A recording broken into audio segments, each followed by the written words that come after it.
नमस्कार, समर्थ personal driving स्कूलमध्ये तुम्हा सर्वांचं स्वागत आहे. तर सर तेजस सर आहेत, आपले खराडीला राहायला आहेत. हे सर यांनी पहिलं पण पर्सनल ड्रायव्हिंग केलेली.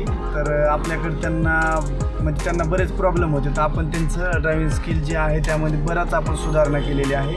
आणि आपण त्यांच्याच तोंडून ऐकू की काय काय बदल झाले किंवा काय होतं आपल्यावाले. त्यांचे टोटली 10 सेशन झाले, जे की डेली आपले 1 तास असतं. बरोबर.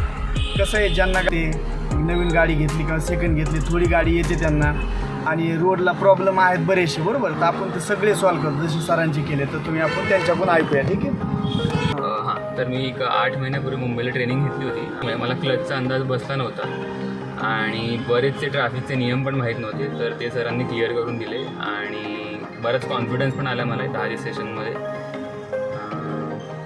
तुमचं जे क्लचचं बायटिंग पॉईंट माहीत होतं तुम्हाला कसं काय करायचं ते? हां, त्याचा अंदाज मला नव्हता आला, कारण ते स्वतःची गाडी असल्यामुळे मला त्याचा अंदाज आला आता की बायटिंग कंट्रोल म्हणजे स्लोपवरती कसं चढवायची. रोडला बरेच आपण सेशन केले, जे कव्हर केलं आपण बरेच. ट्रॅफिकमध्ये पण कव्हर केलं आपण. ओके. नाईट सेशन पण. हां.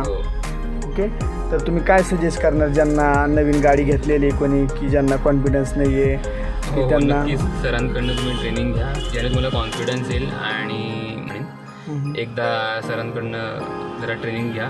धन्यवाद. तुम्ही अशीच व्यवस्थित चालवा गाडी. बरोबर. हो. हां, तुम्ही चालवताना जसं मी कॉन्फिडन्स बघितलं, फक्त काही गोष्टी आहेत की ते तुम्हाला लक्ष देऊन करायचं. बरोबर. ओके. तर चला, तुम्हाला पुढच्या ड्रायव्हिंगच्या तुमच्या भविष्याच्या वाटचालीसाठी हार्दिक शुभेच्छा सर. ठीक आहे.